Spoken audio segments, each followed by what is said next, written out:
자, 오늘은 그 115페이지 보면 14장의 유가증권.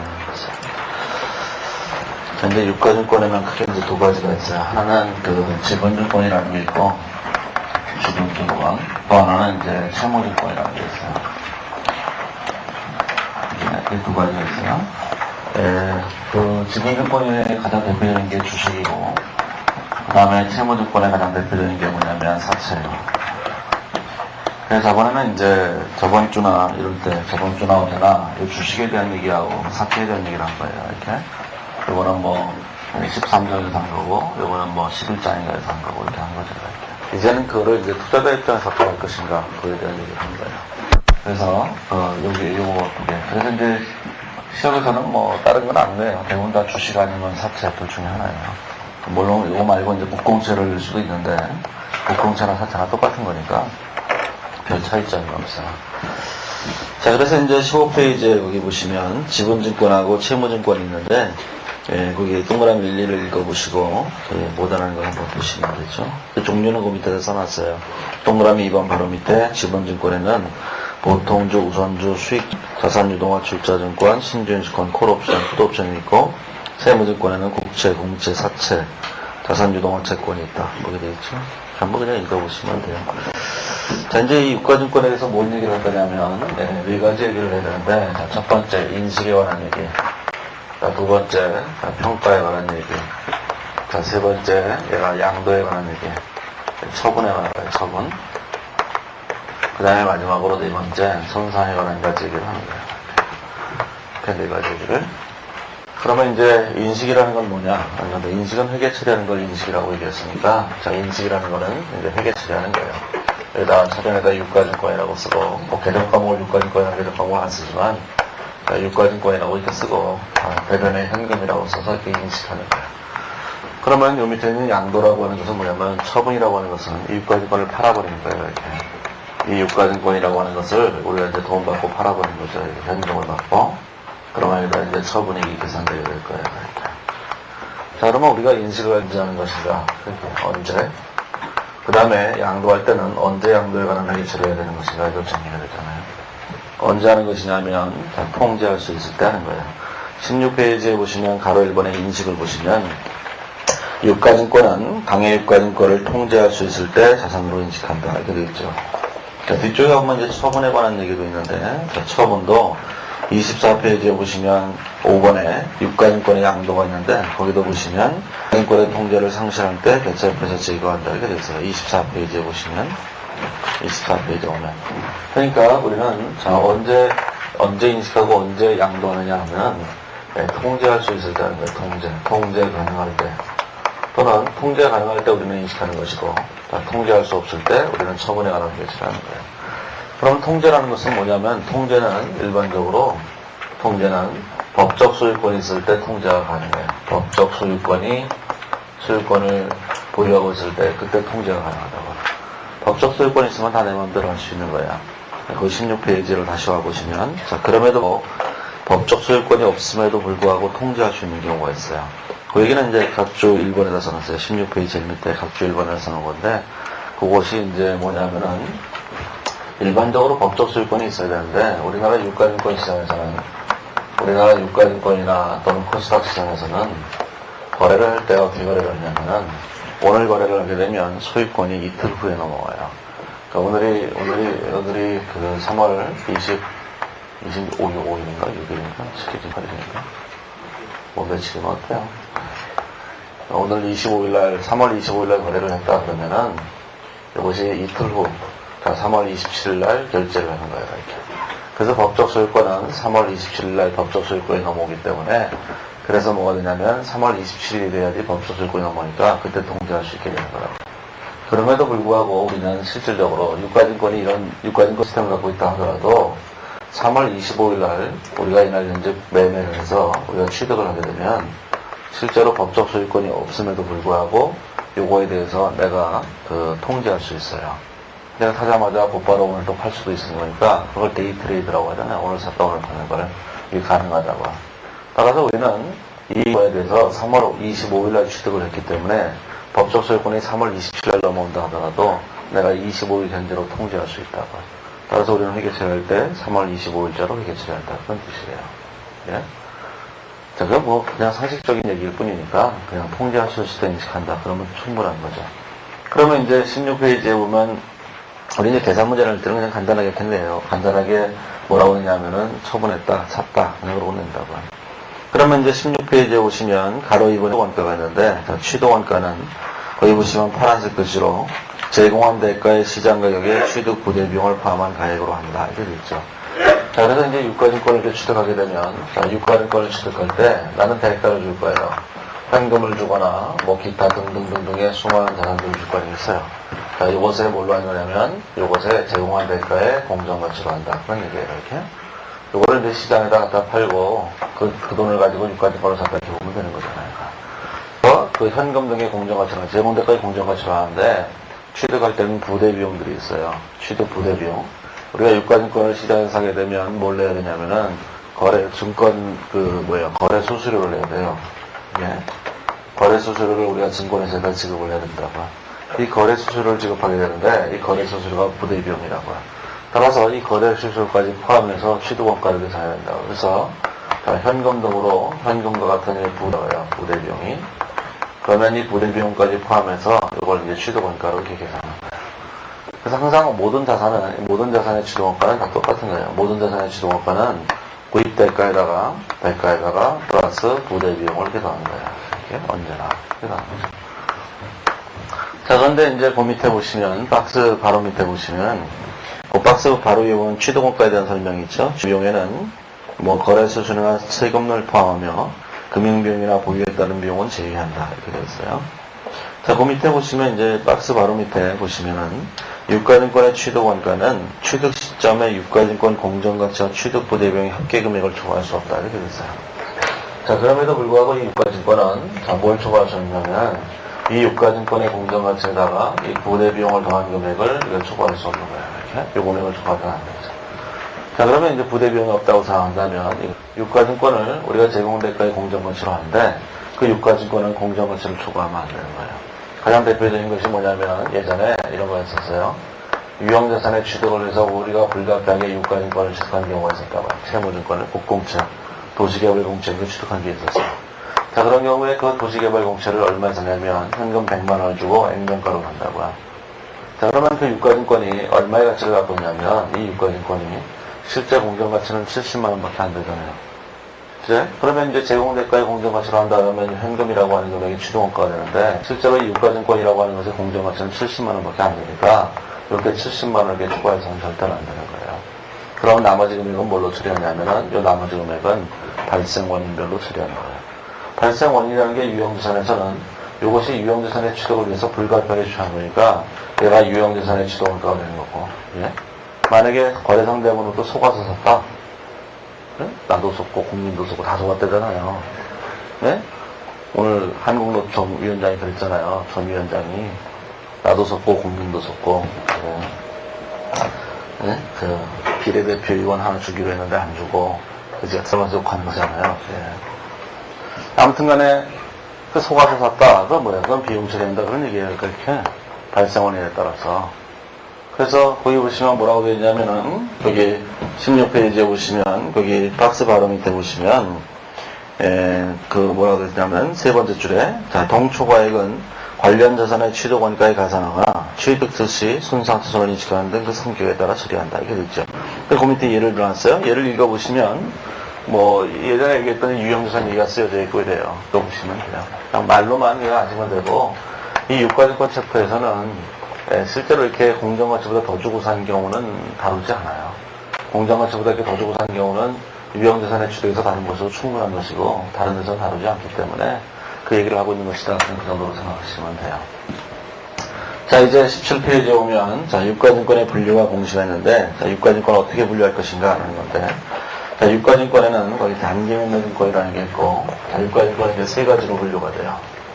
자, 이 유가증권을 분류함에 따라서 평가가 달라지기 때문에 유가증권은 세 가지로 분류되는데 또 단기매매증권이라는 게 있어요. 단기매매증권이라는 게 있어요. 이렇게. 그 단기매매증권에는 뭐가 있냐면 정의가 단기간 내 매매 차익을 획득할 목적으로 취득한 유가증권으로 매수와 매도가 적극적이고 빈번하게 이루어지는 것을 말한다. 그렇죠? 네? 작년도 회계사 2차 시험 문제 나온 거야. 단기매매증권의 정의를 써라. 예? 어떨 때 분류하나 이런 거죠. 자, 그런데 매수와 매도가 적극적이고 빈번하게 일어나기 위해서는 반드시 뭘 해야 되냐면 시장성을 갖춰야 돼요. 시장성을 갖춘다는 얘기는 우리가 이제 KRX가 이제 한국증권선물거래소예요. 이 한국증권선물거래소에 있는 유가증권 시장이나 또는 코스닥 시장에서 거래되는 걸 우리가 시장성이 있다고 얘기하는 거예요.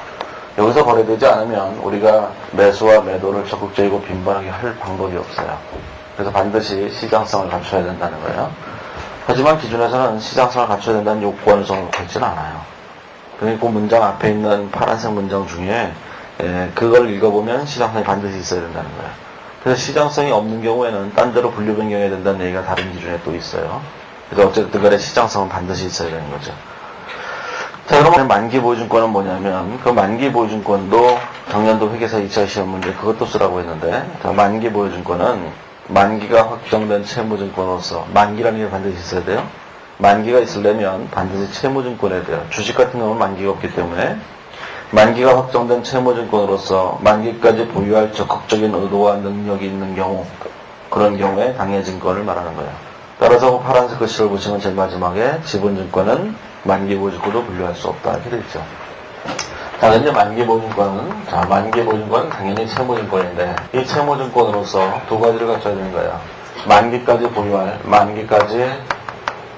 보유할 의도를 갖고 있어야 되고 의도와 뭐가 있어야냐면 능력이 두 가지가 있어야 되는 거예요. 이렇게 두 가지가 있어야 되는 거죠. 네? 자, 그러면 단기매매증권과 만기보유증권 어떤 것도 아닌 것이 뭐냐면은 이게 뭐냐면은 매도 가능 증권이라는 거예요. 매도 가능 증권은 둘 중 어느 것도 분류되지 않는 거예요. 그래서 매도 가능 증권 이렇게 세 가지로 나누죠. 단기매매증권, 만기보유증권, 매도 가능 증권. 자, 그런데 그 뒤에 보시면 18페이지에 보시면 제일 위에 뭐라고 써져 있냐면은 한편 당 회계년도와 직전 회계년도 중에 다음과 같은 경우에는 모든 채무증권은 만기보증권으로 분류할 수 없다. 그 세 가지가 있는데 동그라미 1, 2, 3 세 가지가 있는데 자, 동그라미 1, 자, 동그라미 2, 동그라미 3 요 세 가지 중에 어떤 한 가지 경우에도 해당된다면 어떠한 채무증권도 만기보증권이 될 수 없다. 그런 뜻이에요. 그러면 예를 들어서 우리가 만기보증권이 두 개가 있었다고 보세요. 자, 만기보증권이 A와 B 두 개의 만기보증권이 있었어요. 자, 이때 우리는 A라는 만기보증권을 1, 2, 3 중에 하나를 하게 됐다고 생각을 해보세요.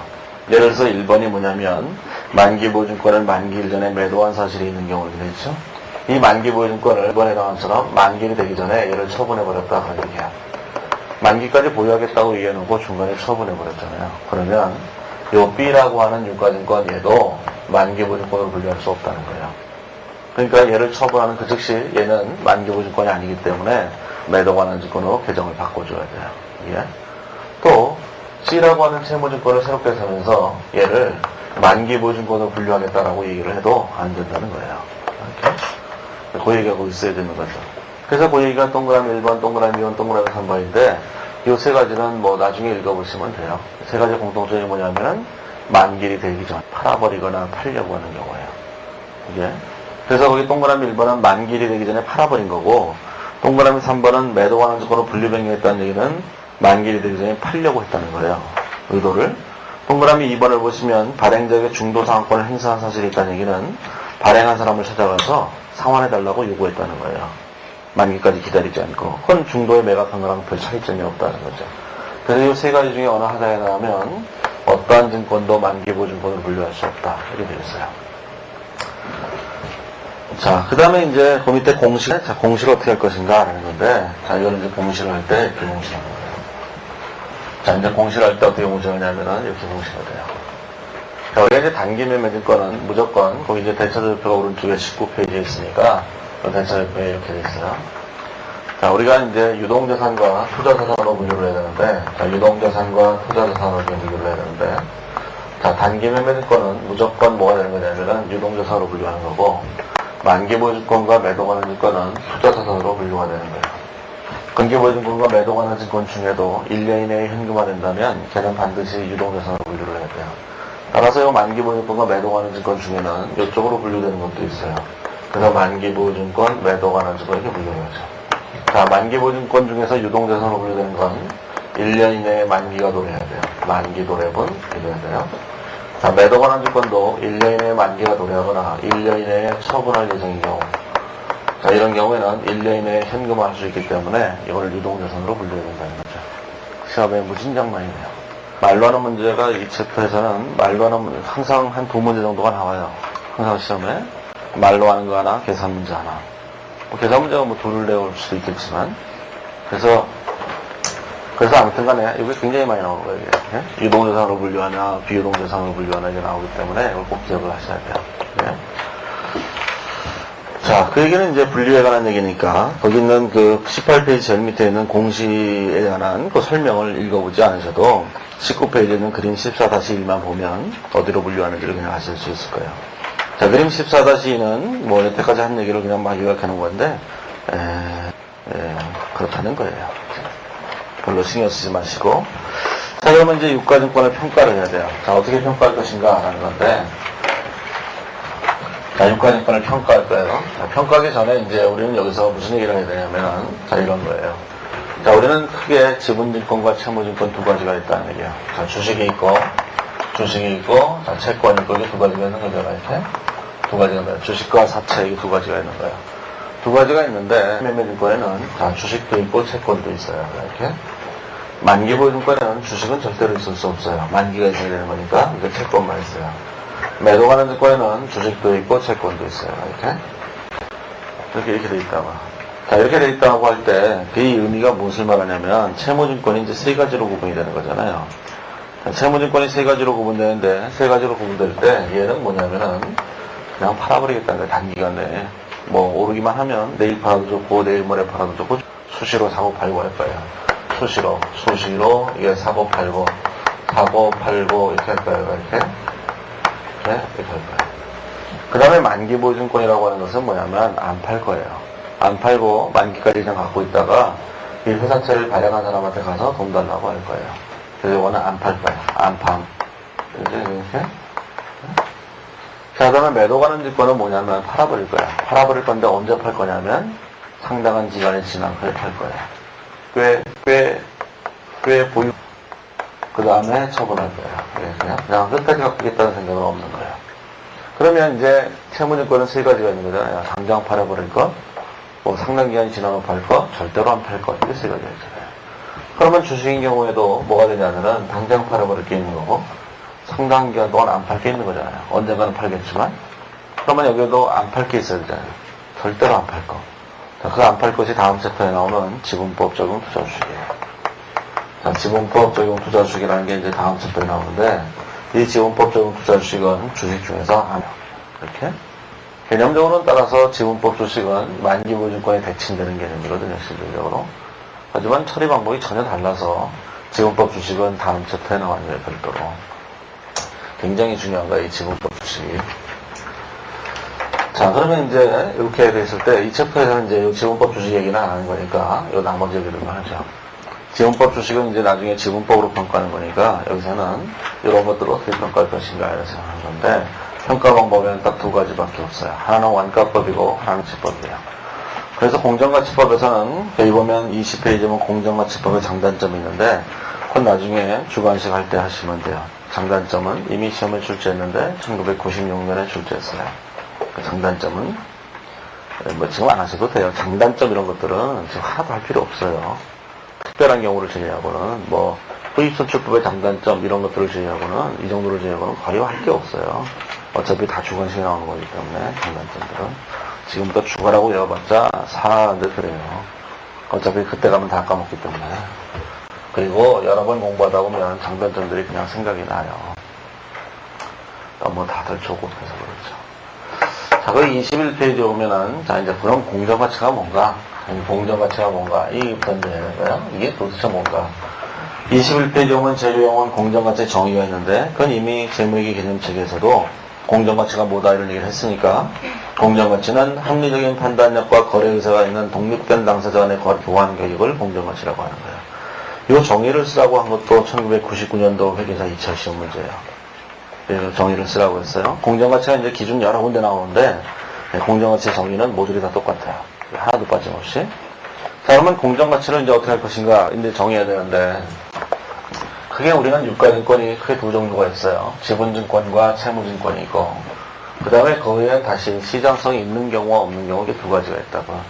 자, 시장성이 있는 경우가 있고, 시장성이 있고, 자, 시장성이 없고, 이게 두 가지가 있어요. 이렇게. 그 다음에 또 뭐가 있냐면, 주식 같은 지분증권이 있고, 그 다음에 사채 같은 채무증권이 있고, 이렇게 된 거예요. 이렇게.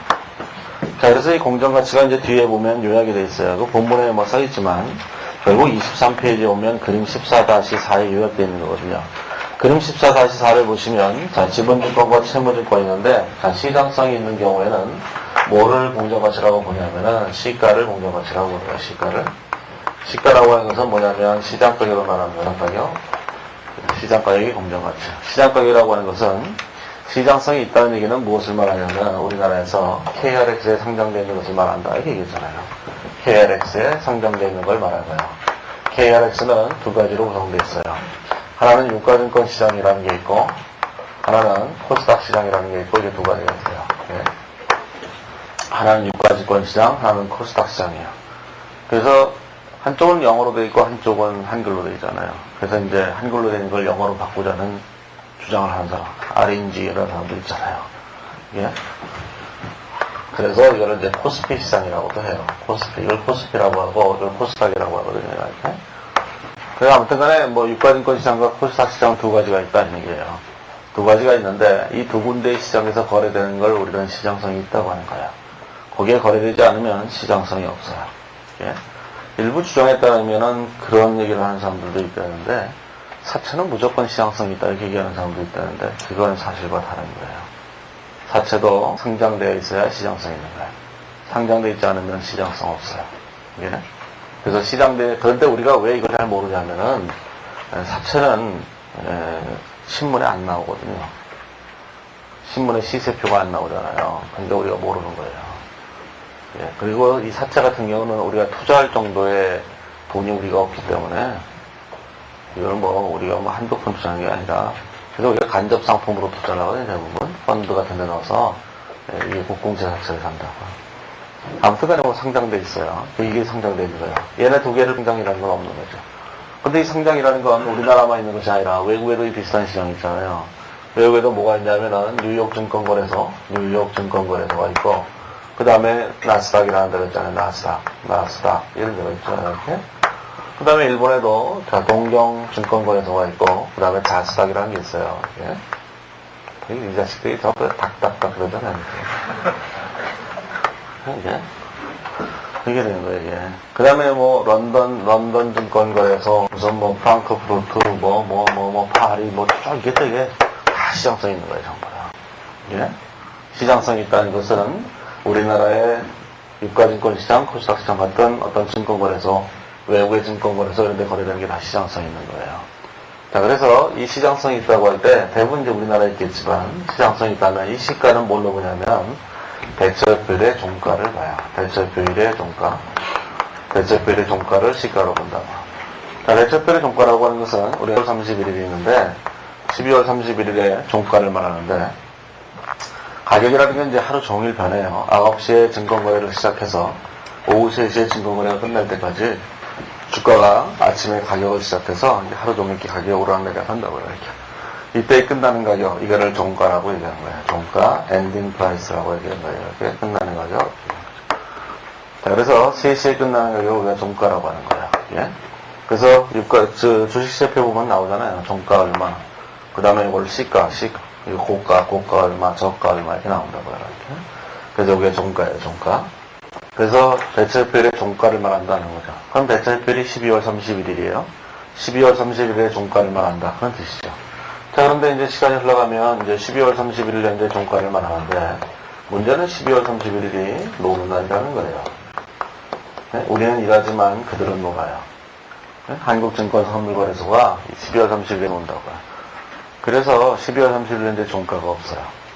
또 12월 30일이 토요일이거나 일요일이라면 또 놀 거 아니겠어요. 또 설사 놀지 않는다 하더라도. 옛날에는 크리스마스 전에 놀았어요. 24일 날. 그때 딱 폐장해버렸다고 얘가. 왜냐면 어차피 거의 공무원이니까 뭐 많이 할 이유가 없잖아요. 그런데 이제 세월이 한참 흐르면서 그런 이제 증권거래소 같은 데서도 이익이 안 나면 이제 뭐 대표자가 잘리고 이러는 거예요, 이게. 다 성과를 내라고 하니까.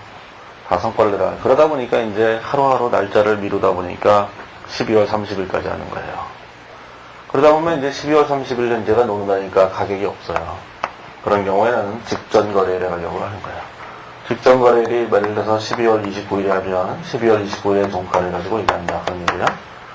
자, 그런데 요 사이에 무슨 일이 벌어질 수 있어요. 우리가 A라는 회사의 주식을 갖고 있는데, 자, 이날 현재로는 종가가 있었다. 그런 얘기예요. 이 사이에 회사가 부도가 났어요. 그러면 그 가치를 갖고 있지 않을 거 아니겠어요. 그러면은 요 경제 상황의 변동을 반드시 반영해야 되겠다. 그 얘기는 뭐 그냥 말로만 그냥 하시면 되는 거예요. 그냥 말로만. 그래서 21페이지에 보시면, 자, 이번에 시장성 있는 유가증권에 보면은, 시장성 있는 유가증권이 있죠? 그래서 거기 그림 14-3에다가 해놨는데, 자, 국내 시장에서 거래될 때, 대체표의 종가를 원칙으로 하는데, 비교해보면 대체표의 종가가 없다면, 직전 거래일의 종가를 말한다. 이렇게 됐고. 그 다음에 거래시장이 국내 시장 및 외국 시장이 있는데, 우리나라 시장과 외국 시장에 동시 상장되어 있는 주식들이 있어요. 삼성전자나 포스코나 이런 데서는 우리나라뿐만 아니라 외국에도 동시 상장되어 있거든요. 그러면 외국 가격과 우리나라 가격이 좀 틀려요. 그런 경우에는 우리나라 가격을 원칙으로 한다. 그 얘기죠. 또 어떤 회사는 외국에만 상장되어 있는 것도 있어요. 가장 대표적인 게 G마켓이죠. G마켓이 나스닥인가 거기에 뭐 상장되어 있다는 거잖아요. 우리나라에 상장도 안 해놓고. 예. 그래서 그런 경우에는 이제 외국 가격을 기준으로 할 수밖에 없다. 그런 얘기예요. 그냥 가벼운 마음으로 읽어보시면 돼요. 자, 그러면 이제 시장성이 있는 건 뭐 그렇다고 했어요. 자, 시장성이 없는 건 어떻게 할 것인가? 자, 시장성이 없는 건 어떻게 할 것인가를 정해야 되는데, 자, 시장성은, 자, 이제 주식이 있고, 자, 이제 사채가 있고, 이게 두 가지가 있어요. 먼저 사채에 대해서 공정가치를 계산해보면, 자, 사채라고 하는 것은, 우리가 이제 뭘 해야 되냐면은, 저번에 사채할 때 얘기했잖아요. 사채에서 공정가치라고 하는 것은 그날 현재 시장 이자율로 현재가치 평가한 것이다. 얘기했죠? 저번에 사채에서 이런 얘기를 했잖아요. 사채에서. 자, 이제 3년 만기 사채인데, 자, 100원이 있고, 자, 10원이 있고, 10원이 있고, 10원이 있고 표시가 있을 때, 이날 현재 장부가액이라고 하는 것은, 장부가액은 이날 현재 미래연금을 현재가치로 평가할 때, 이날 현재 이자율로 할인하는 것이다. 그랬잖아요. 이게 12%라면.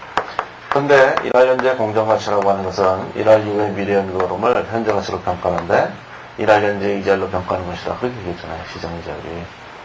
그때 얘기할 때, 자, 이날 현재 시장 이자율이 무위험 이자율 플러스 리스크 프리미엄이라면 이날 현재 이자율도 무위험 이자율 플러스 리스크 프리미엄인데 이 리스크 프리미엄이나 무위험 이자율이 자꾸 변동이 나니까 이게 막 변하니까 시간이 지나면서 얘가 이렇게 변하잖아요. 이렇게. 그래서 이날 현재 이자를 했는데, 이날 현재 14%가 되기도 하고, 8%가 되기도 하고 이러잖아요. 그래서, 이날 현재 시장 이자율이 변하기 때문에, 이날 현재 가치로 평가하게 되면, 그게 공정가치가 되는 거예요. 따라서 우리는 이 회사채를 갖고 있다고 할 때, 그 회사채의 공정가치를 계산하기 위해서는, 이 회사채를 발행한 회사의 신용등급이 뭔지만 확인하면 돼요. 이 회사채를 발행한 회사가, 이 A라는 회사가 회사채를 발행했다고 할 때, 이 회사가 본드 레이팅을 했을 거 아니겠어요? 사채 신용 등급을 받았을 거라고요, 이렇게. 그럼 여기서 등급이 AA 등급이다 그러면 AA 등급인 경우에 유통 수익률이 있다고요. 예? 그 유통 수익률로 현재 가치 평가하면은 공정가치가 계산되는 거예요. 그런데 이 회사가 본드 레이팅을 한 적이 없어요. 사채 신용 등급 평가를 받은 적이 없어요. 그러면 이 A라는 기업과 비슷한 기업이 있을 거예요. 예? 비슷한 기업.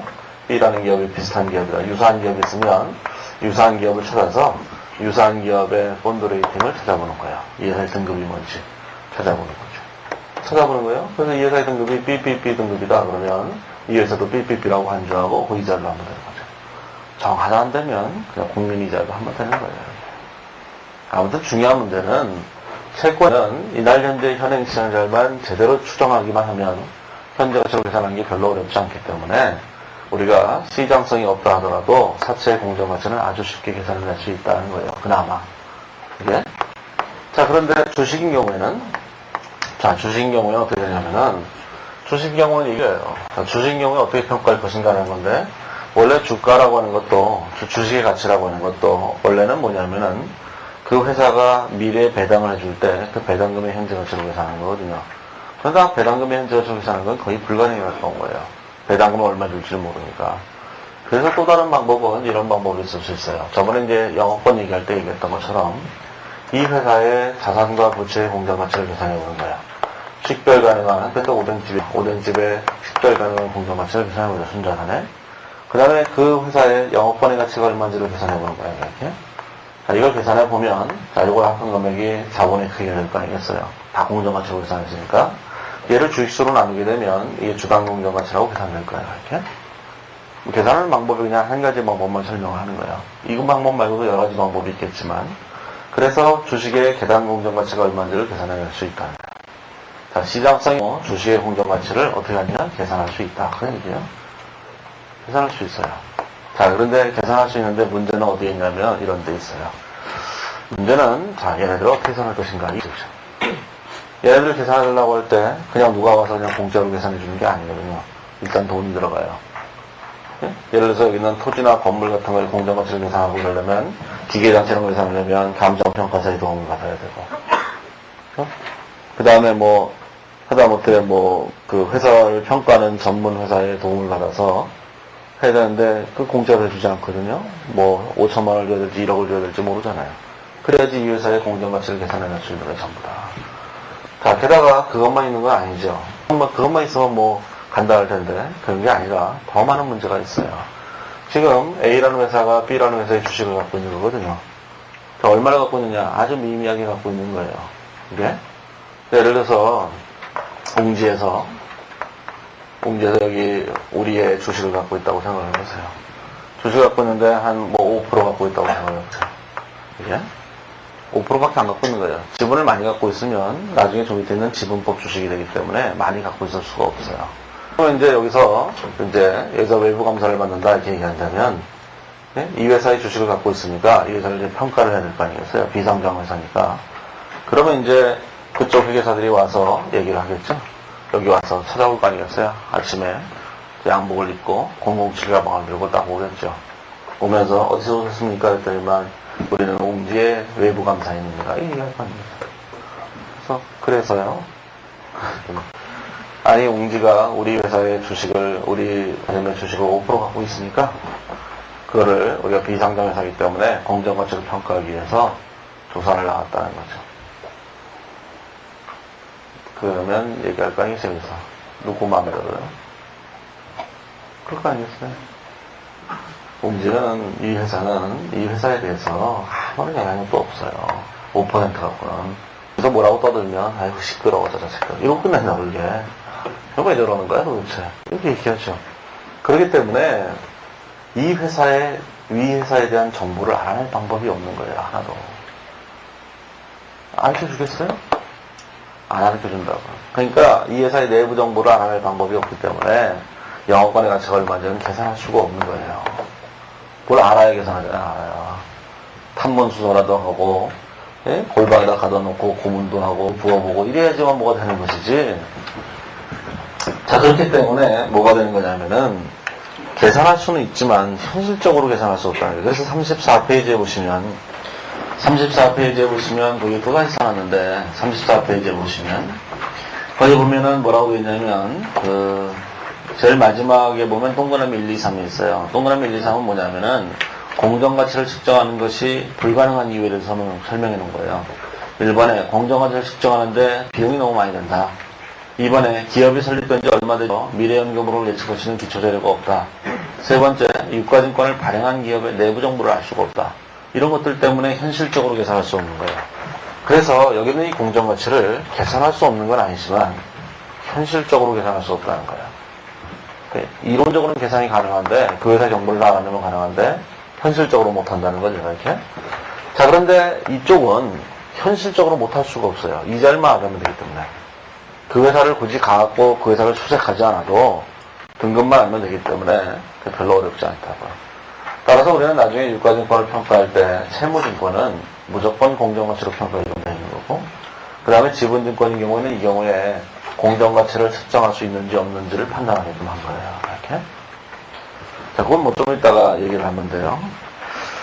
자, 그래서 이제 그 정리한 거를 23페이지에 그림 14-4에다가 정리를 해놨는데, 그림 14-4를 보시면 유가증권의 공정가치가 다 있다는 것은 있어도 있고 없어도 있고, 공정가치라는 건 시장성 유무에 따라서 결정되는 건 아니다. 라는 거죠. 이게.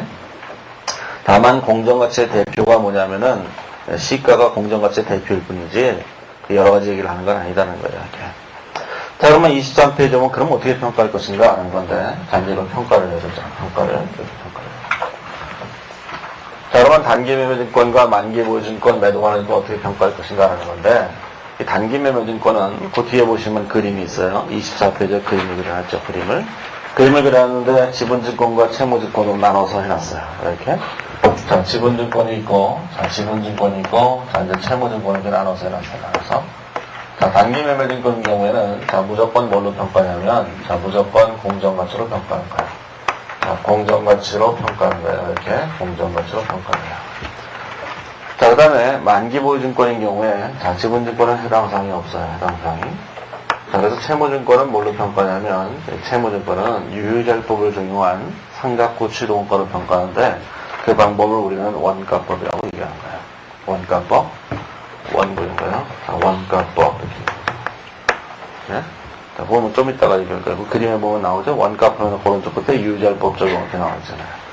자, 이제 매도 관한 증권이 있는데, 이 매도 관한 증권은, 자, 채무증권은 무조건 뭘로 평가하냐면, 공정가치로 평가하는 거예요. 공정가치로 평가하는 거예요. 이렇게. 공정가치로 평가를 해요. 자, 그런데 매도 관한 증권 중에 지분증권은 돌로 쪼개서, 자, 이렇게 평가해요. 자, 공정가는 것도 있고, 자, 취득원가로 평가나 원가법으로 평가하는 것도 있고, 이렇게 두 가지가 있는 거예요. 이렇게 두 가지가 있어요. 이렇게 나눠질 때. 자, 그 이유가 뭐냐면, 매도관한 증권도 지분증권은 무조건 공정가치로 평가할 수 있는데, 아까 했던 이런 문제점이 있었잖아요. 공정가치를 계산하기 어려운 문제점. 그런 문제점들 때문에 공정가치를 측정할 수 없는 경우에는 원가법으로 할 수 있다. 이렇게 되는 거예요. 자, 그래서 이제 거기 그림을 보시면 24페이지에 보면 그림 14-5에 보시면 지분증권은 단기매매증권은 공정가치로 평가하고 매도관한 증권도 공정가치로 평가하지만 그 밑에 화살표 밑에 있는 걸 보시면 공정가치를 신뢰성 있게 측정할 수 없는 경우에만 원가법으로 평가한다. 이렇게 되는 거예요. 자, 그러면 이제 우리는 이런 얘기를 해야 되는 거죠. 자, 요거에 대한 얘기, 요거에 대한 얘기, 요거에 대한 얘기, 요거에 대한 얘기, 요거에 대한 얘기를 해야 되는 거예요. 네? 자, 그러면 여기서 공정가치로 평가하게 되면 반드시 평가손익들이 발생해요. 자, 공정가치로 평가하지 않는 건 평가손익이 발생하지 않지만 공정가치로 평가하는 건 평가손익이 발생하는데 자, 이제 평가손익을 발생시켰죠. 이렇게. 자, 여기서 발생하는 평가손익과 여기서 발생하는 평가손익이 두요. 자, 단기매매증권에서 발생하는 평가손익은 뭘로 처리하냐면은 단기손익 처리하는 거예요. 단기손익으로 처리를 해야 돼요. 그래서 개정 과목은 단기매매증권 평가손익이 돼요. 내가 개정 과목은 단기매매증권 앞에 본문에 쓰여져 있으니까 단기매매증권 평가손익이 되는 거예요. 이렇게. 자, 그 다음에 매도 관한 증권인 경우에는 공정가치가 이렇게 두 개가 있는데 공정가치로 평가하는데 얘는 기타 포괄손익 누계액으로 처리하는 거예요. 기타 포괄손익 누계액으로 처리하는데 얘는 매도 관한 증권 평가손익이 되는 거죠. 매도증권 평가손익이 되는 거예요. 이렇게 됐어요. 기타 포괄손익 누계액으로 된 건. 자, 그 얘기는 이제 앞쪽에다가 그 23페이지에다가 써놨어요. 23페이지에다 써놨는데 그 가로 3번에 분류했다는 평가를 보시면 가로 1번에 단가로 1번에 단기매매증권은 단기매매증권 평가손익함으로 단기손익에 반영한다 그랬죠. 2번에 만기보증권인데 만기보증권은 삼각호 취득원가로 평가한다는 건데 이 삼각호 취득원가로 평가하는 게 원가법이에요. 그래서 그냥 이제 원가법으로 쓰는 거예요. 자, 3번에 매도관한 증권을 보시면 거의 공정가치로 평가하는데 공정가치를 신뢰성에 측정할 수 없는 경우 지분증권은 취득원가로 평가하죠. 자, 그리고 그 밑에 보시면 매도관한 증권의 경우 발생하는 매도관한 증권 평가손익은 기타 포괄손익 누계액으로 분류하는 거예요. 이 기타 포괄손익 누계액으로 분류한 이 금액은 매도관한 증권 평가손익. 여기서 기타 포괄손익 누계액으로 분류된 이 매도관한 증권 평가손익은 자, 이제 세 가지 방법으로 사라져요. 거기는 이제 두 가지 방법만 써놨죠. 거기 이제 23페이지에 오면 제일 밑에 동그라미 1번, 2번 있죠. 자, 그런데 자, 첫 번째, 두 번째, 세 번째 세 가지 방법으로 사라지는데 제일 먼저는 거기 보면 처분 시에 처분손익과 상계가 되는 거예요. 이렇게 처분손익하고 상계를 해요. 그 중에 이 유가증권이 손상되게 되면 자, 손상차손과 상계를 해요. 차손과 상계를 하는 거예요. 이렇게. 그 다음에 차기 이후에 매도관한 증권 평가손익이 또 발생한다고 해요. 첫 해만 평가손익이 발생하는 것이 아니라 공정가치는 계속 변하니까 다음 연도에 평가손익이 또 발생하는데, 자, 평가손익과 상기하는 거예요. 평가손익과 이렇게 됩니다. 자, 근데 기준에서는 이 두 가지 얘기밖에 없어요. 왜 그러냐면은, 자, 요 밑에 있는 이 평가손익이가 상기하는 거는 실현되는 것이 아니라, 이런 대처협회 공시를 할 때 상기해서 공시해야 된다. 그런 뜻이에요. 그러면 예를 들어서 A가 B사의 주식을 갖고 있는데, 자, 2007년 말에 2007년도와 2008년이 있는데 2007년도에 100원의 이익이 발생했고 2008년도에 80원의 손실이 발생했어요. 이렇게. 얘를 대차표에 공시할 때 2007년도에는 100원이라고 공시한다. 매도가능증권 평가액으로. 2008년도에는 이 두 개를 네팅해서 20원으로 보고한다. 이런 뜻이에요. 얘를 만약에 이렇게 같은 종목인데 이렇게 상기하지 않는다면 이거 뭐 한 10년 지나면 10줄이 돼야 될 거 아니겠어요? 이익 손실. 같은 종목끼리 이렇게 상기한다는 거예요. 그래서 여기서 평가손익과 상기한다는 얘기는 여기서 발생한 이익은 다음 연도에 손실이 발생하면 개화상기한다. 그런 뜻이에요. 근데 얘는 결국 뭐겠어요? 대처협회에 표시하는 표시 방법의 문제일 뿐이에요. 그냥 단순하게. 자, 그런데 여기는 이 두 가지 얘기, 여기 처분손익과 손상차손과 상기한다는 얘기는 얘는 그런 문제가 아니라 실현된 거예요. 실현됐다는 것은 이제 단기손익 처리하는 걸 실현됐다고 얘기하는데 얘는 이제 실현되는 거죠. 그래서 매도가능증권은 언제 실현되느냐? 이 두 가지 경우에 실현되는 거예요. 처분되거나 손상됐을 때 그때서 실현되게 돼요. 예? 자, 그러면 이제 매도가능증권이 여러 개가 있을 테니까 23페이지 제일 밑에 보면 매도가능증권 평가손실과 평가이익은 상기하지 않고 유가증권별로 구분 공시한다. 이렇게 되어 있죠. 자, 그러면 이제 이렇게 된 거예요. 구분 공시한다는 건 무슨 뜻이냐면은, 자, A가 B라는 회사의 주식만 갖고 있는 것이 아니고, 자, C라는 회사의 주식도 갖고 있을 거 아니겠어요, 이렇게. 자, 그럴 때 2007년도와 2008년도가 있는데, 2007년도에 예를 들어서 50원의 손실이 있었고, 다음 년도에 20원의 이익이 있었다고 얘기한다면, 자, 첫 해는 요거를 이제 50원이라고 보고하겠지만, 손실로. 두 번째는 요 두 개를 네팅해서 마이너스 30원이라고 보고를 하겠죠, 이렇게. 그럴 때, 요 A, B라는 유가증권을 갖고 있을 때 있었던 요거하고, C라는 걸 갖고 있을 때 요 금액하고, 보면 얘는 이익이고 얘는 손실이잖아요. 얘하고 얘를 이렇게 사된다. 그런 뜻이에요. 대체표 공시할 때, 얘는 매도가능증권 평가이익으로 공시하고, 얘는 매도가능증권 평가손실로 공시하는 거예요. 그러니까 같은 종목끼리는 평가손익을 상기하는데, 이렇게 종목이 달라지게 되면 평가손익을 상기하지 않고 각각 보고를 해야 된다는 거예요. 그러다 보니까 이제 이런 질문을 하는 사람들도 있는데, 자, B, C, D를 갖고 있어요. A라는 회사가. 이 회사는 100원의 이익과, 자, 20원의 손실과, 자, 30원의 손실, 이렇게 세 가지가 있다고. 자, 이걸 재무제표에 공시할 때, 매도가능증권 평가손익으로 어떻게 공시하냐면은, 이렇게 공시하는 거예요. 기타 포괄손익 누계액이 있으면 여기다 공시를 할 때, 이렇게 공시하는 거죠. 매도가능증권 평가이익이 얼마냐면 100원. 매도가능증권 평가손실이 얼마냐면 두 개를 합쳐서 50원 이렇게 공시하는 거예요. 왜, 그러면 이제 이런 얘기 하는 사람은 이거 왜 네팅하냐? 네팅한 게 아니라 표시를 그냥 합쳐서 하는 거예요.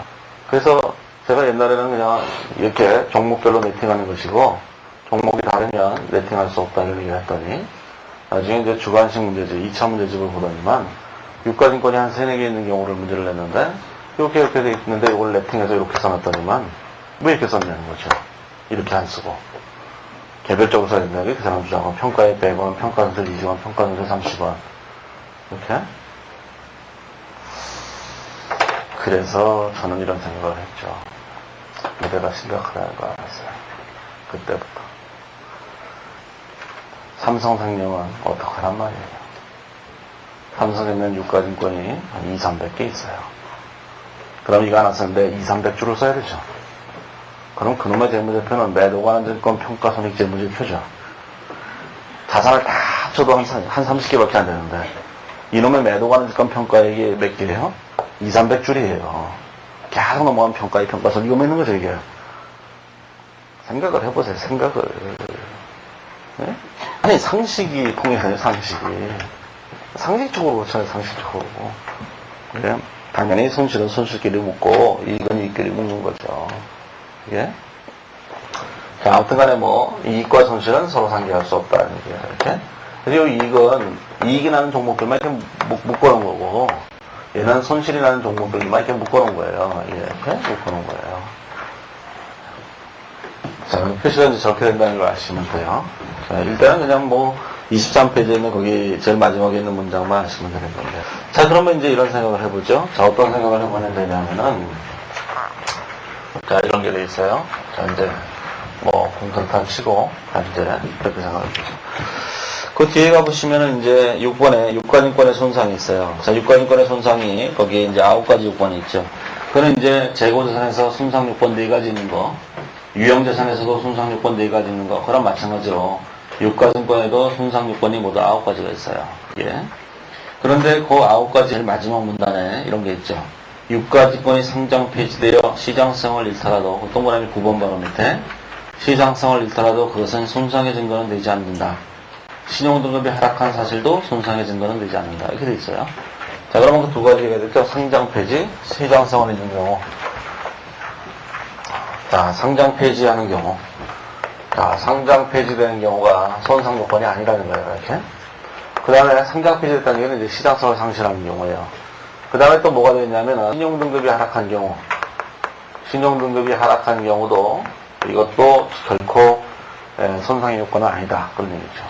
그럼 왜 상장 폐지된 게 손상 요건이 아닌가 하는 건데, 상장 폐지에는 두 종류가 있는 거예요. 어떤 게 있냐면 여기 있어요. 우리가 예를 들어서 어떤 원룸에서 산다고 해보세요. 혹은 뭐 고시원에 살아도 좋고, 뭐 전세로 살아도 좋아요. 뭐래도 좋은데 주인님 그렇게 마음에 안 드는 거예요. 그렇게 마음에 안 들어요. 이게 웰컴 고시원? 네? 막 그 아저씨가 막 신호일락이 안 들었어요. 아무튼 간에 마음에 안 들어요. 마음에 안 들 때 어느 날 갑자기 아저씨가 내게 오죠. 내게 와서 아저씨가 이런 얘기를 하는 거예요. 방 좀 빼줬으면 좋겠어. 이렇게 얘기할 때 그 생각과 어느 날 우리가 아저씨를 찾아가죠. 아저씨 방 뺄 테니까 방 빼주세요. 이렇게 얘기하는 거의 차이를 생각해보세요. 엄청난 차이죠. 어차피 방을 나간다 하더라도 아저씨가 난다면 기분이 상당히 상해요. 근데 내가 아저씨한테 방 뺄 테니까 방 빼주세요. 이럴 때 통쾌함. 이 차이가 나는 거잖아요. 그렇죠? 응? 그 차이가 나는 거예요. 증권거래소에서도 그런 거예요. 어느 날 갑자기 증권선물거래소에서 회사로 전화가 와요. 방을 빼야 되겠다고. 그렇게 오는 경우가, 회사가 어느 날 증권선물거래소 전화를 걸어서 나 방 뺄 테니까 조치해달라고 얘기하는 건 다른 거잖아요. 네? 옛날에 오래전에 한 3산 최강산업이라는 회사가 외국인들이 주식을 사갖고 자산업 펀드 사기 전에 이 주식을 사갖고 나 귀찮게 하는 거예요. 뭐 배당을 왜 이렇게 안 해주느냐는 동, 네? 그래서 맨날 그러는 거죠. 이익은 많이 나니까 뭐 어차피 자기 회사인다고 배당해 줄 이유가 있나요? 그러니까 배당도 잘 안 해주고 그러니까 맨날 왜 안 해주냐고 확 하는 거예요. 그러니까 태워서 확 난 거예요. 이게 그지 같은 새끼들. 그래서 뭘 했냐면은 상장 안 해. 이래갖고 증권선물거래소에다가 전화를 한 건 아니고 그냥 대외적으로 상장 폐지할 거야 이런 거예요. 이게 신경 쓰인다고. 근데 상장 폐지하려면 그냥 상장 폐지하면 안 되거든요. 왜냐면 소액주주 보호를 위해서 주식을 사줘야 돼요. 소액주 이렇게 사줘야 돼. 공개 매수를 해줘야 된다고요.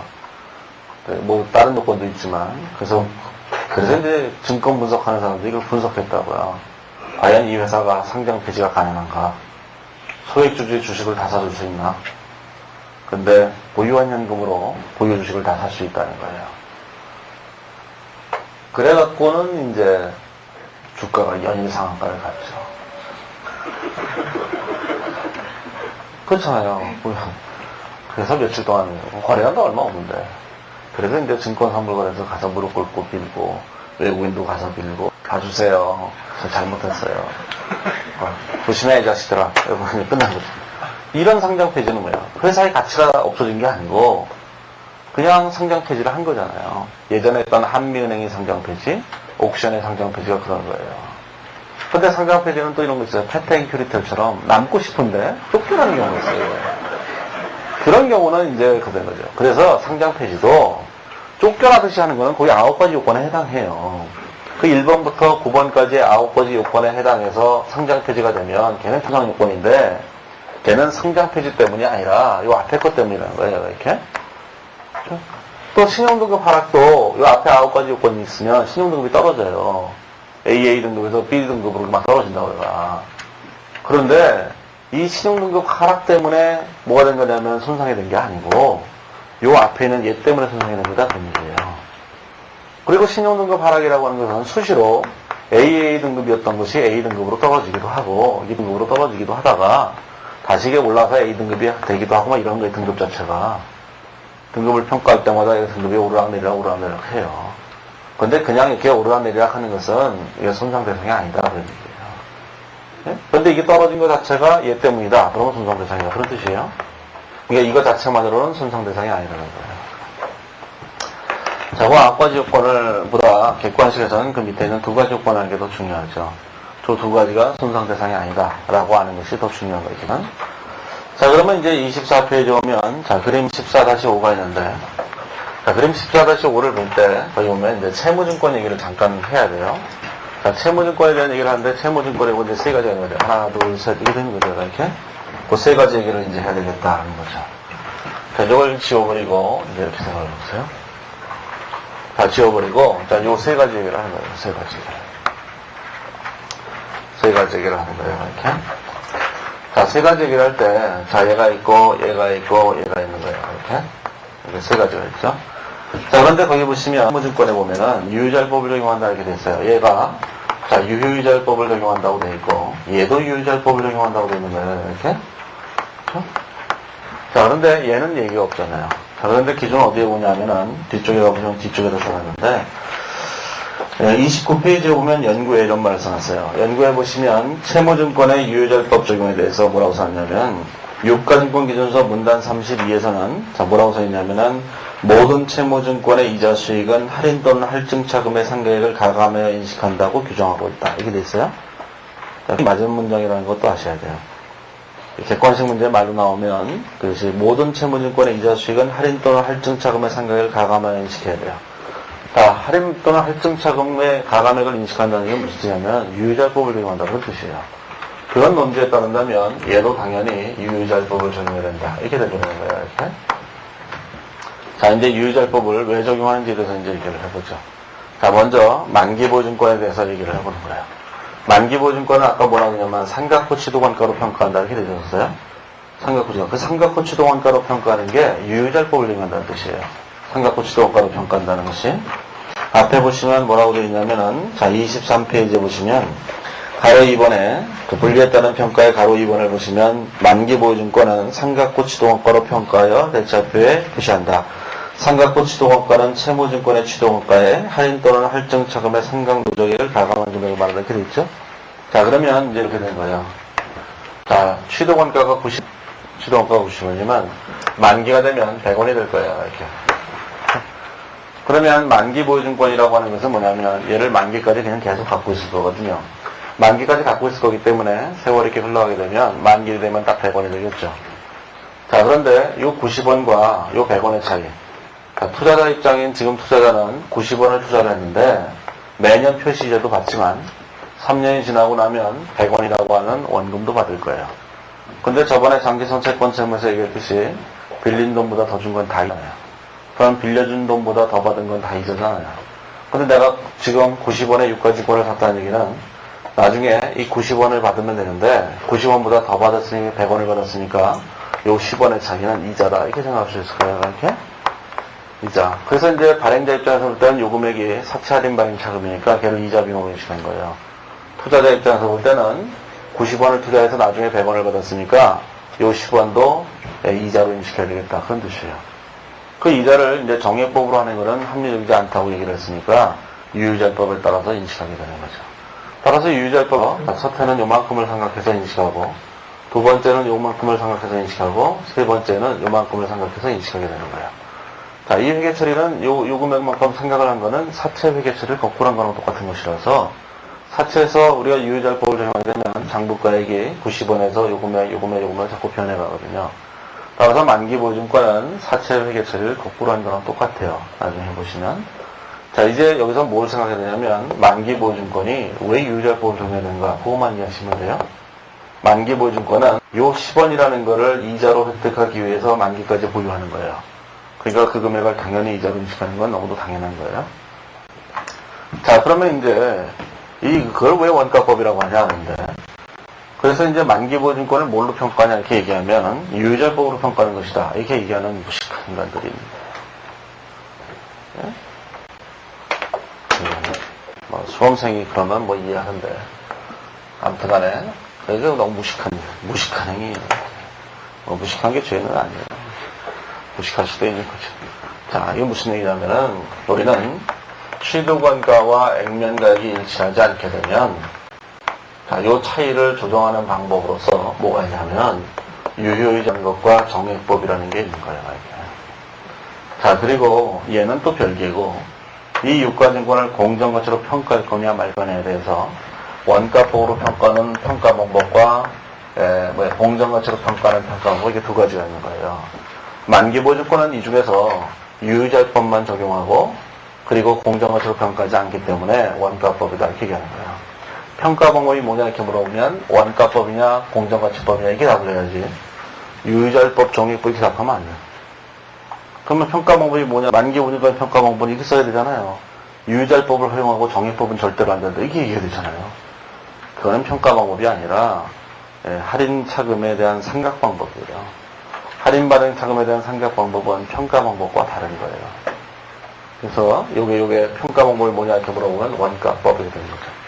물론 물어보진 않아요. 아무튼 간에 그렇다는 거예요. 원가법이라고 해요. 유효자율법이라고 쓰면 무식한 거예요. 이제 자, 얘는 이렇게 됐어요. 자, 그러면 매도 관한 증권은 왜 유효자율법을 적용하나? 이게 이제 더 궁금해지는 거예요. 자, 매도 관한 증권에도 유효자율법을 적용한다 얘기잖아요. 다 유효자율법을 적용한다고 얘기했으니까. 그러면 매도 관한 증권도 유효자율법을 적용해요. 자, 매도 관한 증권은 왜 유효자율법을 적용하는지 생각해 보세요. 자, 왜 유효자율법을 적용하냐면, 자, 이렇게 됐기 때문이에요. 이렇게. 자, 유효자율법을 적용하는 건, 자, 이제 100원이 된 거죠, 100원. 자, 10원이에요, 10원. 자, 우리가 만기보증권의 경우에 얘를 왜 유효자율법을 적용했냐면, 요 10원을 만기보증권은 투자자가 획득하려고 샀기 때문에 유효자율법을 적용한 거예요. 하지만 매도관증권은 10원이라는 거를 이자식으로 획득하기 위해서 한 게 아니에요. 중간에 가격이 올라가면 팔아버리려고 산 거거든요. 지금 당장 수시로 팔지는 않겠지만, 예? 이때쯤이나, 요 부분에 이제 팔려고 했던 거잖아요. 그렇죠? 언제 팔지는 모르겠지만. 자, 그러니까 유효자율법을 적용해야 될 이유가 전혀 없는 거죠. 왜냐면, 요 10원이라는 걸 이자식으로 획득할 가능성이 없기 때문에. 따라서 유효자율법으로 평가하지 않고, 각 연도별로, 예? 당장 팔면 얼마를 받을 수 있냐 하는 공정가치로 평가하는 게 더 맞아요. 그래서 여기서, 자, 공정가치로 평가하도록 얘기했죠. 이렇게. 자, 그런데 공정가치로 평가하기 전에 유효자율법을 먼저 적용해야 된다는 거예요. 그 이유가 뭐냐면은 만기보증권의 정의에 달려있는 거예요. 만기보증권은 이렇게 정의하고 있어요. 자, 만기보증권은 자, 두 가지 정의가 있죠. 만기까지 보유할 의도와 능력이 있어야 된다. 이 두 가지를 정의하고 있는 거예요. 이렇게. 자, 보유할 능력은 회사가 갖고 있는 능력이에요. 회사가 그거를 만기까지 보유할 수 있을 정도로 자금이 풍부한가 이런 걸 따져보는 건데 그건 객관적 판단이라고요. 그렇죠? 이건 제3자에 의한 객관적인 판단이 가능한 거죠. 이렇게. 자, 그 만기까지 보유할 의도라고 하는 것은 뭐냐면 객관적 판단이 아니라 기업의 의지예요. 네? 기업이 그냥 우리 만기까지 갖고 있을 거예요. 이러면 갖고 있는 거고 싫어요. 그러면 안 갖고 있는 거죠. 그렇기 때문에 이 의도에 따라서 다 능력이 만약에 존재한다면 이 의도에 따라서 회사가 이렇게 분류할 수 있는 거예요. 만기보증권으로 분류할 수도 있고 매도 가능 증권으로 분류할 수도 있는 거예요. 자, 그렇기 때문에 이런 의도에 따라서 분류를 하는데 그럴 때마다 손익이 달라지게 되면은 손익 조작의 문제가 생긴다고요. 그래서 기준에서는 이 만기보증권과 매도 가능 증권으로 무엇으로 분류하든지 간에 관계없이 손익을 갖게끔 이렇게 만들어 놓은 거예요. 그걸 갖게끔 하려면 매도 가능 증권도 유효자율법을 적용해야 돼요. 예? 그래서 얘를 유효자율법을 적용하는 거예요. 그래서 얘를 먼저 이렇게 유효자율법을 먼저 적용해 놓고 이 삼각호 지도원가를 계산한 다음에 이걸 이제 삼각호 지도원가라고 하는 거예요. 유효자율법을 적용한 금액을 그걸 정해 놓고는 가격 공정가치가 이렇게 있으면 이게 공정가치로 이렇게 평가를 해주는 거예요. 다시. 예? 그래서 얘는 자, 이 매도 가능 증권은 유효자율법을 적용하고 그걸 다시 공정가치로 평가하니까 매도 가능 증권은 여기에 있는 거예요. 세 건 중에서. 얘는 만기보증권, 얘는 매도 가능 증권 이렇게 된 거죠. 이렇게 된 거야. 왜 유효자율법을 적용하는지만 아시면 돼요. 예. 뭐 그 논의하는 이거 뭐 그건 중요한 게 아니고 따라서 얘도 유효자율법, 얘도 유효자율법을 적용한다고. 자, 그런데 얘가 이제 문제돼요. 단기 매매 증권은 왜 유효자율법을 적용하나? 자, 그러면 단기 매매 증권에 대해서 이렇게 돼 있어요. 단기 매매 증권인 경우에는 유효자율법을 적용하는 경우와 적용하지 않는 경우를 비교해보면 이렇게 돼 있어요. 자, 이제 취득을 90원 했는데, 자, 이제 이렇게 유효자율법을 적용하죠. 자, 순식간에 팔아야 되는데, 아무튼 간에 연말까지 그냥 갖고 있었다고 생각을 해보세요. 그러면, 자, 유효자율법을 적용하게 되면, 자, 요만큼 가지고 왔던 요 금액을 뭘로 인식할 거냐면, 이자 수익으로 이렇게 인식할 거예요. 이렇게. 그렇죠? 표시 이자는 당연히 이자 수익이고, 요 상가액을 이자 수익으로 인식할 거는 있어요. 유효자율법을 적용하게 되면. 유효자율법을 적용하면 이렇게 되잖아요. 대변의, 차변의 현금, 그 다음에 할인차금 상가액 이렇게 된 거잖아요. 이렇게. 그러니까 당연히 이 할인차금 상가액이 요 금액이니까 이게 이자 수익으로 인식될 거예요. 그 다음에 기말에 얘는 공정가치로 평가를 해야 되죠. 자, 공정가치로 평가를 해야 되는데, 얘를 이렇게 공정가치로 평가를 하게 되면, 자, 요 금액과 요 금액의 차이가 생길 거 아니었어요. 지금 장부가액이 요 금액에서 요 금액으로 바뀌었으니까, 이게 됐죠, 이게? 그러면 요게 뭐냐면은 평가손익이에요. 이게 평가액인데, 이 평가액이에요. 이게 단기 매매증권 평가, 얘도 단기손익으로 처리하는 거고, 여기는 이자 수익도 단기손익으로 처리하는 거예요. 결국, 요만큼이 단기손익으로 처리가 되게 돼요. 표시이자는 또 별도로 단기손익 처리가 되고. 자, 그럼 만약에 우리가 얘를 유효자율법을 적용하지 않으면 어떻게 될 것인가? 유효자율법을 적용하지 않게 되면 얘가 요 금액이 장부가액이 되죠. 기말 장부가액이. 유효자율법을 적용하지 않는다는 얘기는 취득원가인 90원으로 계속 평가 뜻이에요. 그러면 현재 요 금액이 장부가액이 되겠죠. 기말에. 근데 기말에 얘는 뭘로 평가하냐면 공정가치로 평가를 해야 되는 거예요. 공정가치로 평가를 해야 되니까 자, 요만큼이 평가액이 되죠.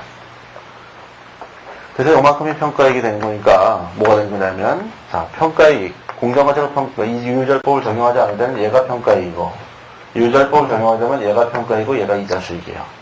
어쨌든 얘도 단기손익하고 얘도 단기손익하는 거니까 유효자율법을 적용하든 적용하지 않든 단기손익하는 금액이 똑같아요.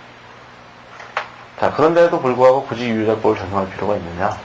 사실 실익이 전혀 없잖아요. 실익이 전혀 없는 거예요.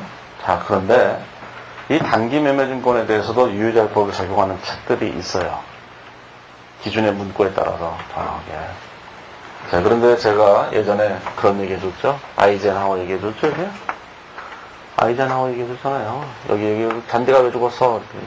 학생들이 다녀서 단호하게 교육시키겠다고. 그랬는데, 길래, 이렇게 얘기했잖아요, 이게. 그쵸? 길래라고. 근데 이 단기 매매증권에 대해서 기준이 그렇게 쓰여져 있음에도 불구하고 유효자율법을 적용하는 책들은 거의 없어요. 예? 유효자율법을 적용하는 책도 있어요, 있기는. 이게 전부 잘 안 봐서 그렇지, 있어요. 적용한 책도 본 적도 있고, 예? 제가 아는 사람이 어떤 사람이 학원에서 강의를 하는데, 회계원리책으로 강의를 하는데, 그렇게 돼 있는 회계원리책으로 강의를 했었어요, 옛날에. 그랬더니 하는 얘기가, 짜증이 확 밀려온다는 거예요. 회계원리를 단기 매매권을 유효자율법을 하고 앉아있는 거예요, 이게.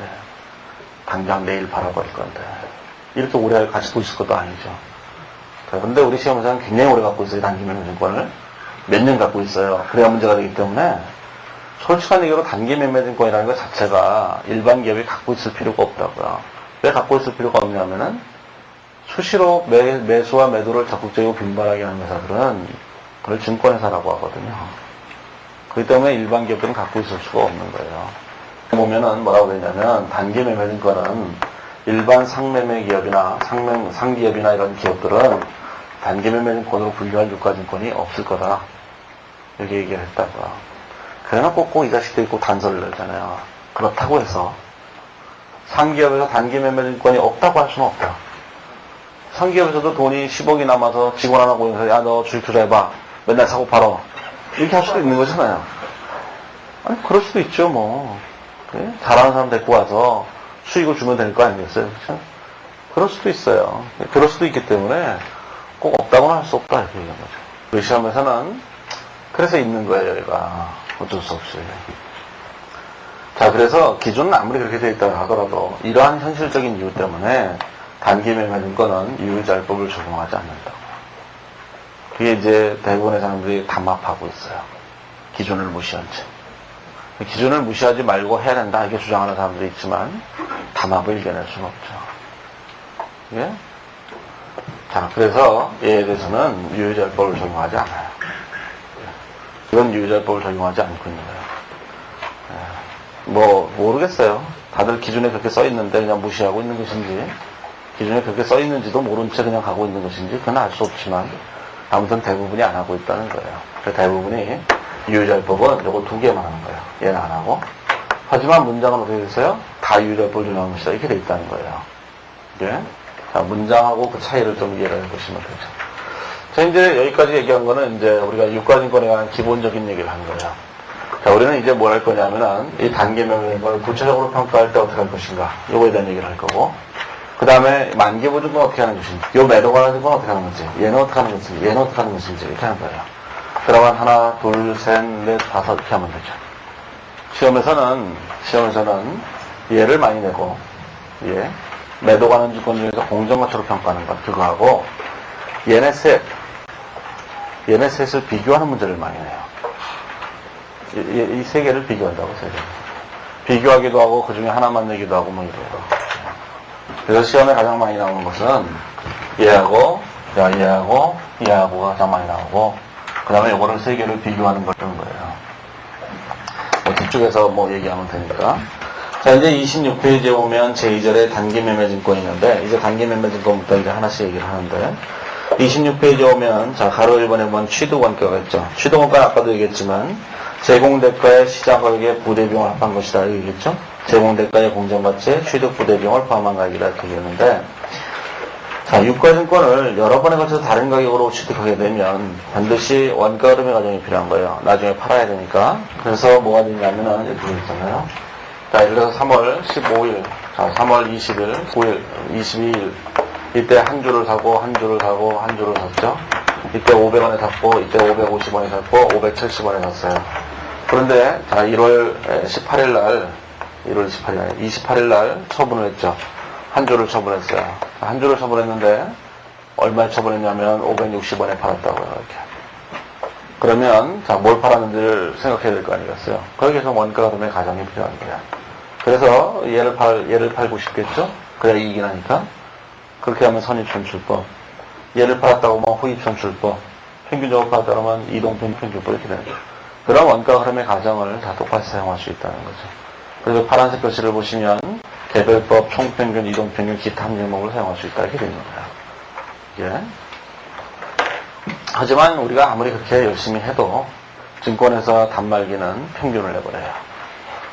이동평균 내버린다고 지가 알아서.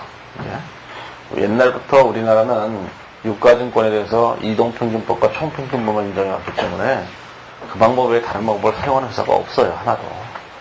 하나도 없는데 이 미친놈들이 다 알아요. 다. 예, 기준 만드는 애들은 이상해요. 너무 비상식적이에요.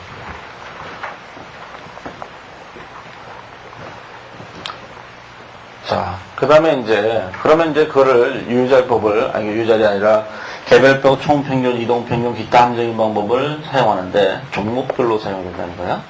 종목별이라는 것도, 재고상 같은 경우에도 종목별로 하거든요. 종목별로. 여기도 종목별로 해야 된다는 거야. 종목별로 해야 되는데, 26페이지 보면 그 종목을 어떻게 구분할 것인가. 가로 1번에 지분증권과 채무증권이 있는데, 채무증권은 다 별개의 종목이고, 자, 지분증권인 경우에는 거기 뭐라고 되어 있냐면 이렇게 되어 있죠. 자, 보통주와 우선주는 별개의 종목이다. 그런 얘기예요. 자, 보통주와 우선주는 당연히 별개의 종목이에요. 종목이 다르죠, 당연히. 자, 근데 보통주에도 이런 게 있어요. 자, 1월 1일날 있었던 주식이 하나 있어요. 1월 1일날 내가 100주를 갖고 있었어요. 근데 7월 1일날 무슨 일이 벌어졌냐면 이 회사가 유상증자를 실시했다고. 유상증자를 실시하게 돼서 내가 이때 유상증자에 참여해서 이때 몇 주를 갖게 되냐면 20주를 갖게 됐어요. 유상증자로. 얘를 뭐라고 하냐면 유상신주라고 얘기하는 거예요. 이렇게. 자, 이 유상신주하고 이 주식을 뭐라고 하냐 지도 주식이니까 구주라고 얘기한다고요. 이렇게. 자, 구주하고 유상신주하고 두 가지가 있어요. 자, 이 구주하고 유상신주는 증권회사에서, 증권시장에서 다르게 거래되면 다른 종목이고, 같이 거래되면 같은 종목이에요. 그게 이제 원칙인 거예요. 그래서 거기 보시면 어디서 써놨냐면은, 거기 어디가 써놨냐면은, 안 써놨고요. 아무튼 간에 뭐냐면은, 별개 증권시장에서 다르게 거래하면 다른 종목으로 거래하면 다른 거고 같은 종목으로 거래하면 같은 거예요. 자, 그런데 우리는 시험에서 맞네요. 이론적으로 이 주식과 이 주식은 이론적으로 당연히 다르게 거래돼야 돼요.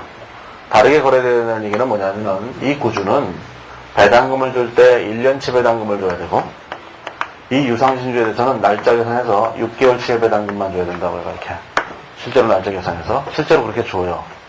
이론적으로 당연히 그렇게 줘야 되고 자, 그렇기 때문에 이 주식과 이 주식은 이 배당금의 차이가 존재한다고요. 이 배당금의 차이 때문에 이 두 주식은 다른 종목으로 시장에서 거래가 돼요. 이론적으로 당연히 그래야만 되고 그래서 유상신주와 구주는 다른 종목인 거예요. 하지만 요즘은 그렇지 않아요. 요즘은 안 그런 게 실무에서는 안 그런데 실무에서 왜 안 그러냐면 실무에서는 이 유상신주를 발행할 때 배당기사일을 배당을 해주는 날짜를 1월 1일로 소급해줘갖고 1년치 배당금을 주는 조건으로 유상신주를 해요. 요즘은 다. 옛날 같은 경우는 삼성전자 같은 경우에는 삼성전자의 주식시세표에 보면 삼성전자의 주식시세표는 10몇 줄을 차지하고 있어요. 왜 10몇 줄이냐면 삼성전자 구주가 있죠. 1신주, 2신주, 3신주, 4신주, 5신주, 6신주, 7신주, 8신주 이렇게 돼 있다고요. 이렇게. 그러니까 이게 뭐냐면은 올해 2008년도에 첫 번째로 유상증자를 해서 발행한 주식. 두 번째 한 거, 세 번째 한 거, 네 번째 한 거, 날짜가 다 틀리잖아요. 이 배당금이 그냥 조금씩 틀린 거예요. 이렇게 거래했다고. 짜증이 확 밀려오잖아요. 배당금 몇 푼 주지도 않으면서 이 자식들이. 그래서 이제 몇 년 전부터 이 증권시장에서는 회사들이 유상증자할 때 배당금의 차이를 안 주고 모든 것의 배당기산일을 1월 1일로 이렇게 소급해준다고 전부 다. 그러다 보니까 요즘은 뭐가 되냐면 유상신주라는 게 거의 없어요. 증권시장에 찾아볼 수가 없다고. 네? 그래서 요즘은 이제 저거밖에 없는 거예요. 네, 보통주, 우선주 딱 두 개밖에 없는 거예요. 모든 회사들이. 근데 우선주에도 또 종류가 있기 때문에 우선주에도 우선주만 이렇게 몇 개 종류가 있어요. 우선주 중에는 뭐 교환 우선주도 있기 때문에 그런 것 때문에 좀 종류가 몇 개 있는 거고 그렇죠. 하지만 그런 것으로 하면 안 돼요. 우리는 별다른 말이 없으면 무조건 이론적으로 해야 되기 때문에 이 유상신주는 반드시 7월 1일부터 계산되기 때문에 얘는 다른 주식이다 그런 얘기야. 근데 얘가 12월 30일이 되면 뭐가 되냐면 이제 같은 종목이 돼요. 내년엔 나 1년치 배당금을 받을 테니까 그런 걸 이제 신구조 병합이라고 하는데 아무튼 간에 나중에 합산되게 되죠. 하지만 합산되기 전에 시험이 끝나죠. 이 시험의 장점, 합산되기 전에 시험이 끝난다는 거예요. 그래서 올해 것만 하면 되죠. 한 해만. 그 다음에 이제 주식 배당을 받는 경우, 무상증자로 주식을 받는 경우도 있어요. 자, 주식 배당을 받는 경우, 제가 어제 얘기했잖아요. 그 다음에 무상신주가 있었죠. 무상신주. 이렇게. 무상신주는 뭐냐면 무상증자를 받는 거예요. 무상증자. 자, 무상증자를 받게 되면 이때 무상증자를 받는다 그러면 무상증자를 받으면 20주를 받잖아요. 그럼 얘가 무상신주예요. 이렇게. 이 무상신주와 주식 배당으로 받은 주식은 항상 뭐냐면 원래 주식과 똑같이 배당금을 줘요. 예. 그래서 이날 현재 무상신주를 하게 되면 무상신주 20주를 발행하게 되면 이 주식은 배당금을 옛날 주식 9주와 똑같이 준다고 해요. 그래서 얘는 이 종목과 같은 종목이 되는 거예요. 그래서 무상신주와 주식 배당인 경우에는 기존에 있었던 주식과 동일한 종목이다라는 거죠. 그 26페이지면 두 번째 문단에 있어요. 지분증권의 발행기업이 무상증자 및 주식 배당을 실시함으로써 지분증권을 추가로 취득하게 되는 경우 당해 지분증권은 기존에 보유하고 있는 지분증권과 동일한 종목으로 분류한다. 자, 가로 2번에 보면 채무증권이 있는데 자, 채무증권에서는 항상 뭘 기억하셔야 이걸 기억하셨죠. 저번에 사채에서 이런 얘기를 했죠. 사채에서 이렇게 했는데 이 얘기했잖아요. 사채에서 사채장부가 이렇게 움직이는데 항상 시장에서 거래될 때는 이렇게 경과이자를 이렇게 포함해서 움직인다 이런 얘기를 했잖아요. 그러면 특정 일자로 시장에서 거래가 될 때 이 가격으로 거래가 될 거예요. 그래서 사채를 발행할 때는 이 금액에 발행을 하는데 이 금액을 미지급이자로 별도로 계산해 놓고 이 금액을 사채의 발행가액이라고 그때 봤잖아요. 그 사채를 기억하셔야 돼요. 많은 책들이 유가증권 앞에다 써놓고 사채를 뒤에다 써놓으니까 사채도 제대로 모른 채 유가증권을 공부하니까 이게 잘 안 되는 거라고요. 유가증권 사채를 열심히 공부하고 그리고 난 다음에 유가증권을 해야만 이게 무슨 뜻인지 안다고요. 그래서 유가증권이 학원에 있는 거예요. 이게 대체표 순서대로 안 돼 있고. 자, 그럼 뭐 그렇다 치고. 자, 그러면 이게 이렇게 돼 있을 때, 이렇게 됐죠. 요 금액으로 취득했을 거 아니에요, 취득한 사람은. 그럼 취득한 사람 중에도 요 금액을 뭘로 빼내야 돼? 경과이자로 빼내야 된다고요. 똑같이. 세무증권에서 가장 중요한 건 경과이자를 빼야 된다는 거예요. 따라서 요 금액을 빼야 되는 거니까, 자, 투자자 입장에서 볼 때는 이렇게 되겠죠. 투자자 입장에서 현금을 이렇게 줬는데, 이 현금을 여기다가 미수이자로 별도로 이렇게 빼내고, 그 다음에 나머지 금액을 여기다가 단기 매매증권이라고 이렇게 쓰게 되는 거예요. 네, 이렇게 쓰는 거죠. 단기 매매증권인 경우에. 항상 경과제를 별도로 빼야 된다. 이걸 꼭 기억하셔야 되는 거예요. 이렇게. 경과제를 지배한 금액이 취득한 거다. 그런 논리는 항상 사채를 생각하시고, 사채에서도 발행가액에서 현금을 받은 금액에서 경과제본을 뺀 금액이 사채의 발행가액이다. 생각한다면 그걸 거꾸로 생각하면은 투자자 입장이 되는 거예요. 그래서 발행자를 잘 하셔야 투자자를 할 수 있어요. 거꾸로. 주식 쪽은 심하지 않아요. 이 채권 쪽은 발행자를 잘 하셔야 돼요. 그래서 그때 그걸 여기서 하는 걸 준비하기 위해서 그 이상한 소리들을 한 거예요. 예? 현행 시장에서 하려면 공정 가치가 된다는 동, 뭐 등등등등 데일리가 다 여기 과 관련되어 있어요. 자, 그 다음에 이제 27페이지 오면 이번에 보유했다는 손익이 있는데, 자, 그건 잠시 쉬었다가 얘기를 하죠.